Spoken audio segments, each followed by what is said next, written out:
I was 18 when I paid a visit to Chartres Cathedral. You could see it from 25 miles away. When I arrived, there was almost no one else there. So I just walked right in.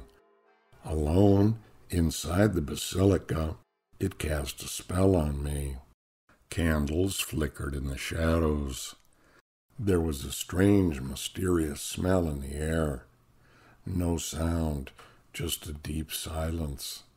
A soft light came in through kaleidoscopic windows high on the walls and filtered down to the dark recesses of the immense cathedral. I was transported. I loved it, and I hoped that someday I could do it again. Years later, I got my chance. Here are the souvenir medallions I got from the cathedrals I visited. Back in 1044, Monsieur Suger, abbot of Saint-Denis, proposed innovative design elements for the rebuilding of his abbey. His ideas later became the keystones of Gothic architecture. His abbey was intimately connected with the monarchy, and with the help of Louis VI and VII, the rebuilding began. He wanted it higher, lighter, and more spacious inside. He proposed rib vaulting to support the great weight of the ceiling, flying buttresses to support tall walls from the outside. To let more light in, large stained glass windows, elaborate portals in the facade, statuary on the exterior, an intensely decorated tympanum. All became de rigueur in cathedral construction for the next 400 years. So I headed out on my quest. First stop, a return to Chartres. The cathedral was begun in 1194 and is the most beautifully preserved example of High Gothic architecture. Like most Gothic cathedrals, it's built on the site of an earlier Romanesque church.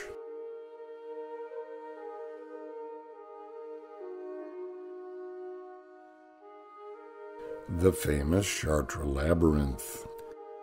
The statuary and the windows graphically illustrate key theological themes from the Bible, intended to educate an illiterate congregation.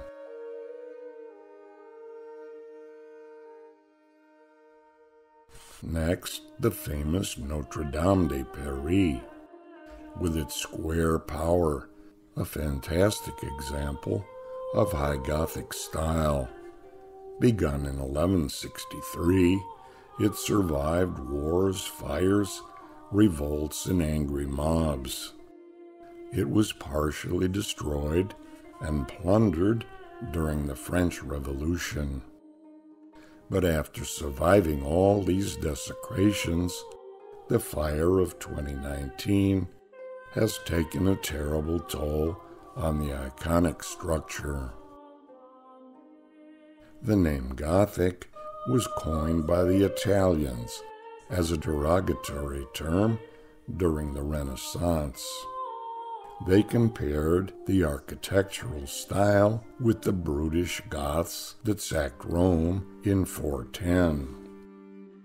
The beautiful Cathedral of Amiens was relatively rapidly constructed between 1222 and 1270.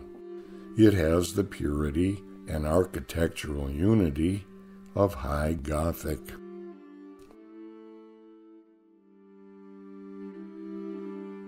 It's the largest cathedral in France. The original buttresses were placed too high on the walls, and before they were reinforced, the whole building was in danger of falling apart. When you enter, your first reaction will be wow, The ceiling is really high.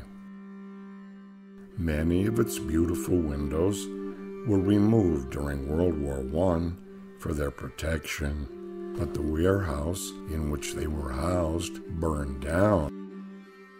There's still some beauties left.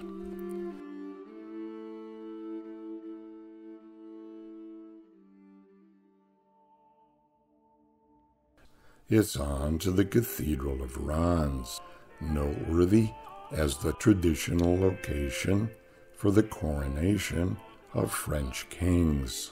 It was the first cathedral built with standardized stones and other materials.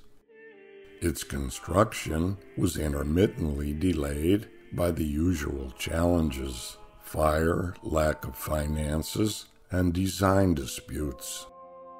It was begun in the 13th and finished in the 14th century.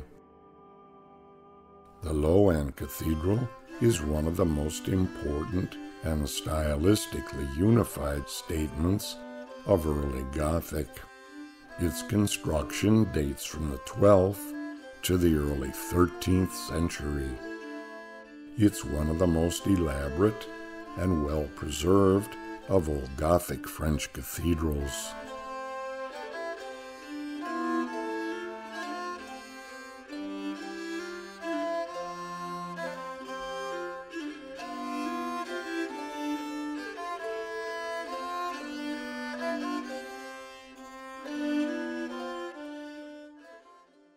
The Cathedral of Saint-Étienne of Auxerre was begun around 1215.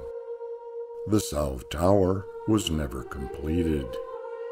It's typical of the Burgundian style of Gothic.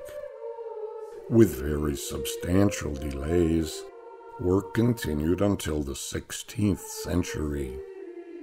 It has important glass from the 13th century.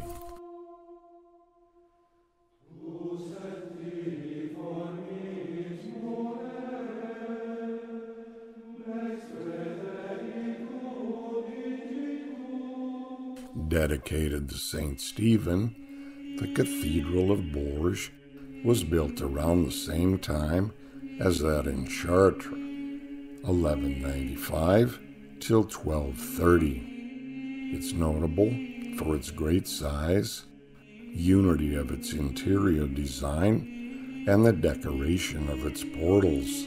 The framework of the roof was constructed with the wood from 900 oak trees. The cathedral has been ravaged over the centuries by the usual adversaries: fires, collapses, rampaging Protestants, and faithless French revolutionaries.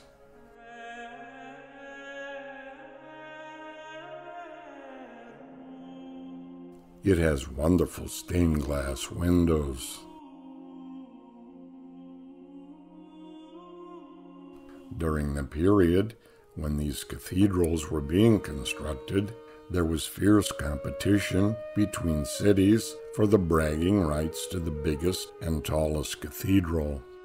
At Beauvais, they went all out. Begun in 1226, the cathedral was, and still is, the tallest in Europe, taller than St. Peter's in Rome.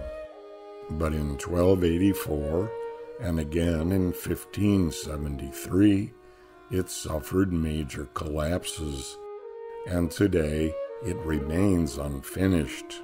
It's still of questionable stability. It has exceptional 13th century windows.